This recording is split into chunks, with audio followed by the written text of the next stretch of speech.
Everyone is revenue generating in the business, whether you're on the front lines or you're not. The alignment between all of these groups is mission critical from the Yeah. CEO all the way down. If there isn't alignment, it's hard. Not everyone's steering in the same direction.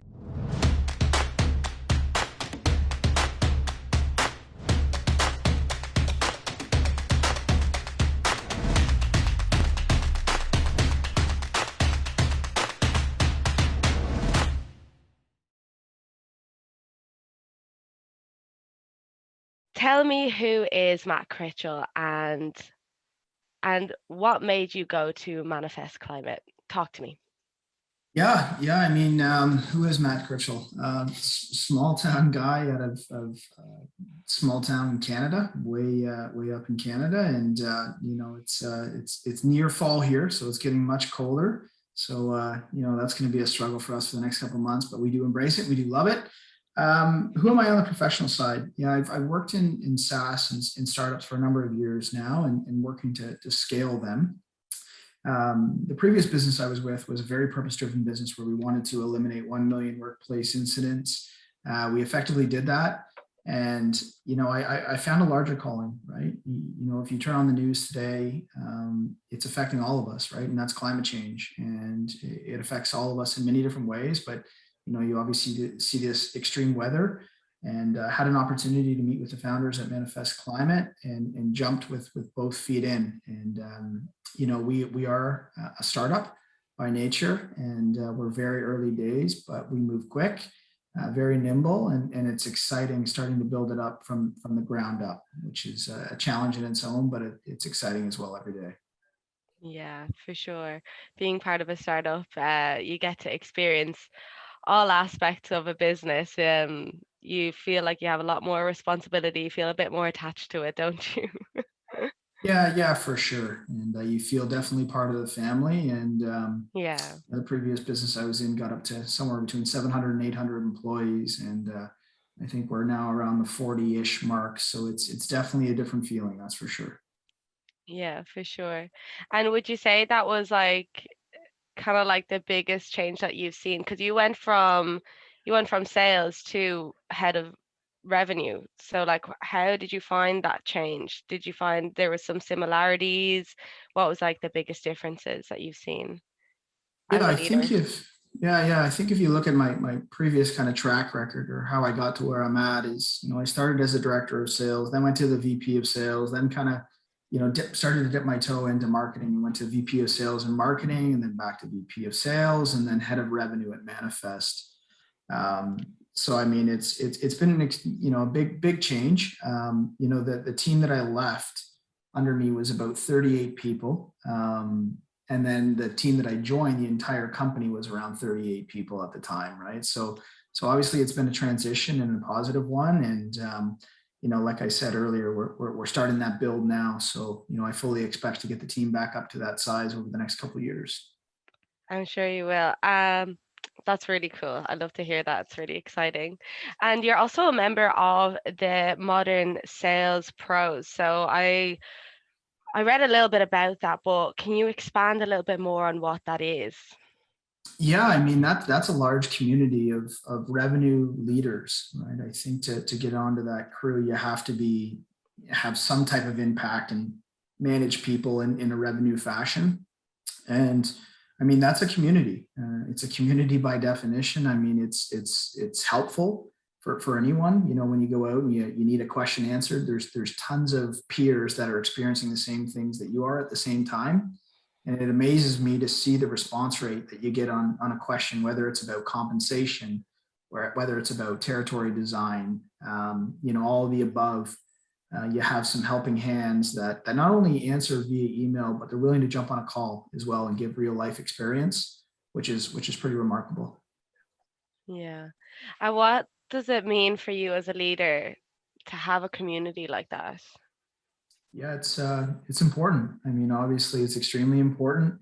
Leadership by nature is pretty lonely, right? The higher you get, the less there is of colleagues and peers to chat with. So to have an extension like that, where you can go out to that community, and like I said, is people that are experiencing the same positives and negatives that you're experiencing, or questions that you're experiencing, definitely makes the job easier. That's for sure.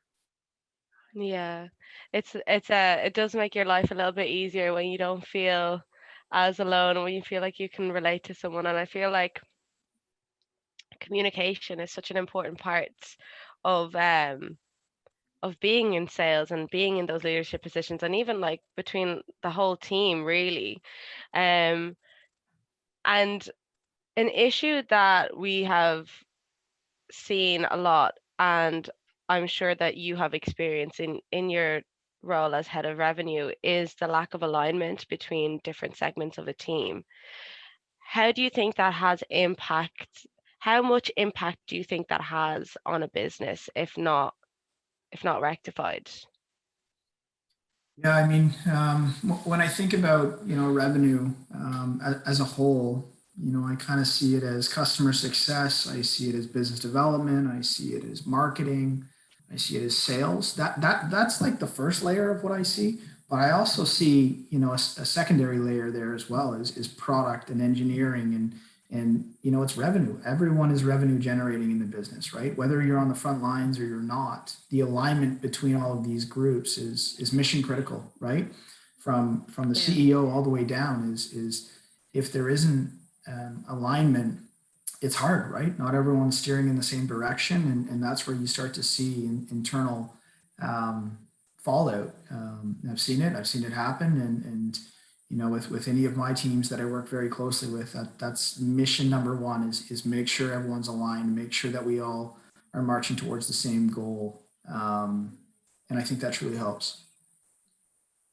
Yeah. And how do you get everybody to be on the same page? Because, like you said, there's so many different layers to businesses, so like many different like people that are involved in revenue, that it can get quite complex sometimes to kind of get everybody on the same page. So I'm just wondering, as a leader, like how do you do that? How do you manage that? Because it seems like it's a little bit complex.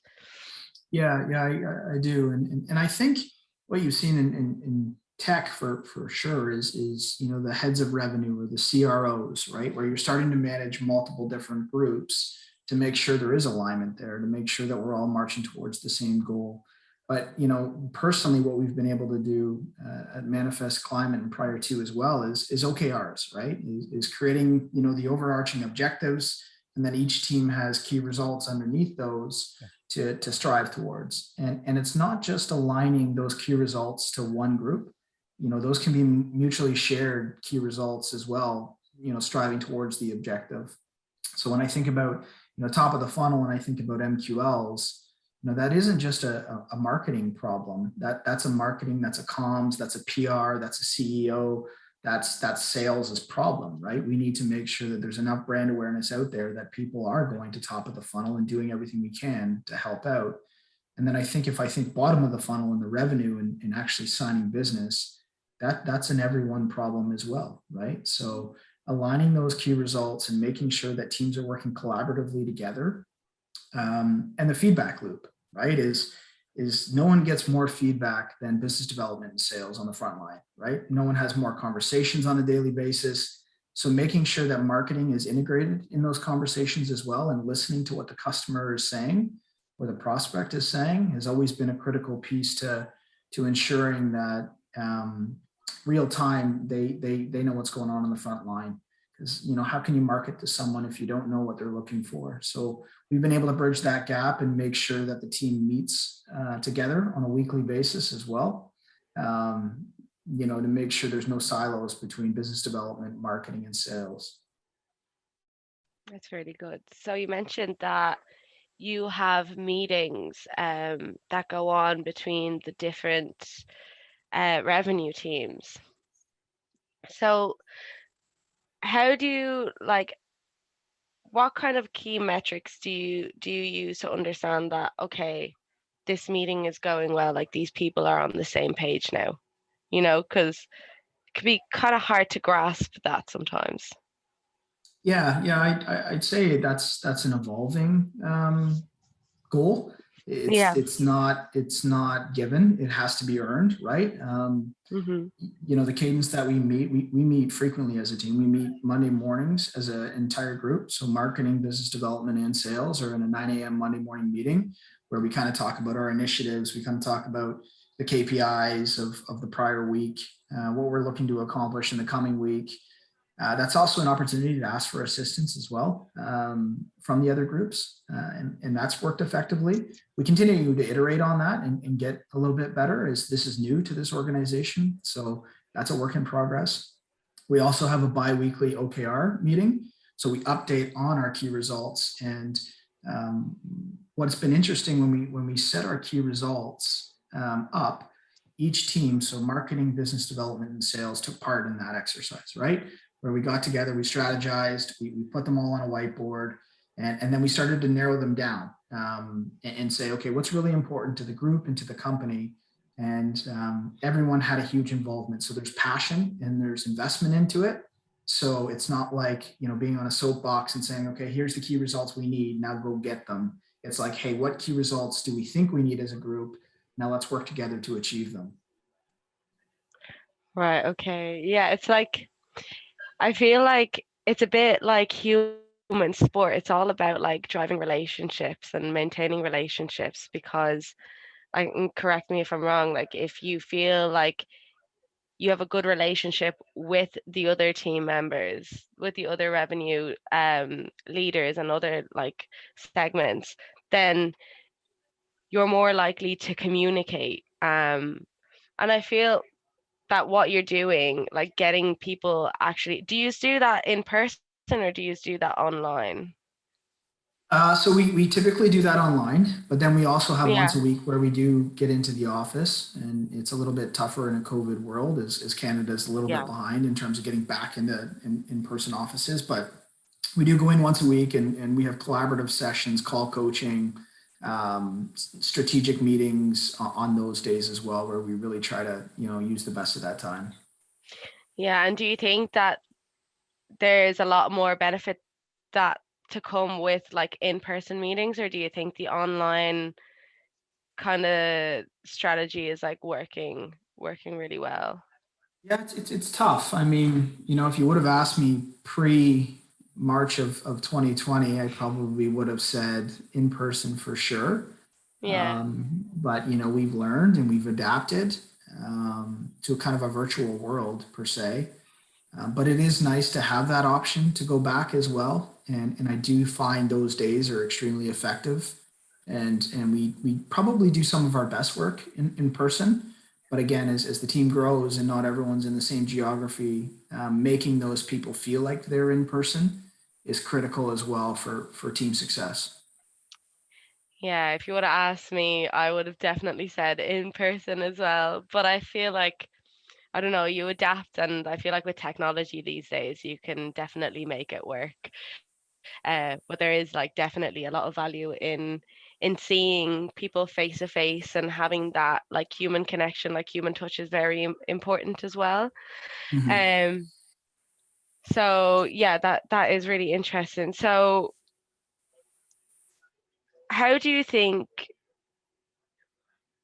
if you were to stand in front of like a board of other head of revenues, what would you say to them, or like what would you ask them? Good question. There'd probably be lots of different questions I'd have. It would probably depend on what companies they're in, what industries they're servicing, how much of it is relative to what I'm doing. Yeah. What stage of growth are they at? So if you look at tech companies that go from C to Series A to Series B to Series C, I would ask specific questions about that. What keeps them up at night would be interesting as well to see if there's commonalities there of Yeah. being restless. I mean, anyone in sales, obviously, there's lots of restless nights, and that it doesn't stop, it doesn't turn off. So understanding the commonalities there and trends and themes that they're seeing from their team in terms of success. What new tech stack or what new things are they adding to the tech stack would be questions that I'd have as well, because anytime that you can automate processes within a team to a point, makes that team work a little bit more smooth, I feel. Yeah, so it'd be really those type of questions is what I'd ask peers. Yeah, that's nice. And what kind of tech have you found has been like really beneficial for your job at the moment? Yeah, making it relative to Manifest Climate, when I came on, we didn't have a lot of tech in place, right? We had a CRM of HubSpot that wasn't being used to its full extent. So, and we used HubSpot on the marketing automation side, and we used HubSpot on the sales side as well. So we decided to make a change. So what we did is we implemented Pardot on the marketing automation side, and we implemented Salesforce on the sales side for our CRM. And that has been a huge change for us. And adoption's been great. It's a continuous process as well. And then what we did is we went out and covered off a lead tool, right? A lead gen tool or a contact tool. And we went forward with a Zoom info on that one. So that really helps us build lists and target markets within our ideal customer profile. And then what we did as well is we went out and bought SalesLoft, and that's for really call recordings, call automation, listening back, feedback, and that's a great tool that we use as well to make sure that we can continue to improve our approach, our conversations, look for themes, look for trends. Where did we do really well? Where is there areas for improvement? And that tool really helps in those mock call scenarios. We have our BD team bring in one bad call, one good call, and we have fun with it, right? It's not an exercise to scrutinize. It's let's learn from this, let's laugh about it, and let's get better. So that's really the tech stack that we have right now. In the near future, we'll probably look to add in LinkedIn Navigator as well. And I think that'll probably close us off for the next couple of months, but always open to new tools as well. Yeah, I love the way you said it's not something to scrutinize, it's something to maybe if you mess up a bit, just laugh about it, because I think in sales it's really important. As a business, it's really important to take those losses and really learn from them and not like put yourself down and just take it as like a learning step. Which is really good for as a leader. It's really like motivating to have a leader that's like that as well, that really reinforces learning all the time. So as a leader, like what would you determine to be success? What is success to you? What's your philosophy behind it? Yeah, success for me as a leader is family first. I have a beautiful wife and two young kids, and two dogs. And for me to be able to, I'll give you a sports analogy. For me to be able to perform on the field, which is work, I need to be able to perform at home, right? So I first and foremost look to take care of them. And if they're happy, I can be happy and do my job better, right? And then when that translates to my team, it's growing, right? I know we're going to make mistakes, especially in a startup. You make tons of mistakes and you learn from them, right? And that's what helps, startups develop into massive organizations, right? So a place of vulnerability and being able to be vulnerable is something I also strive for. And folks asking for help, right? Let's not bury this. Let's put our hand up. Let's make sure we have an environment that is open to help. Open for feedback. We have a teal organization and we call it radical responsibility. So no one's really a boss. You're kind of your own boss, which is really different in a startup space and really different from your typical hierarchical structures, right? So it's helping people learn that, you can ask a question, but you can also take a chance and screw up, right? And we'll get it right the next time. So, I think that's probably what's most important for me.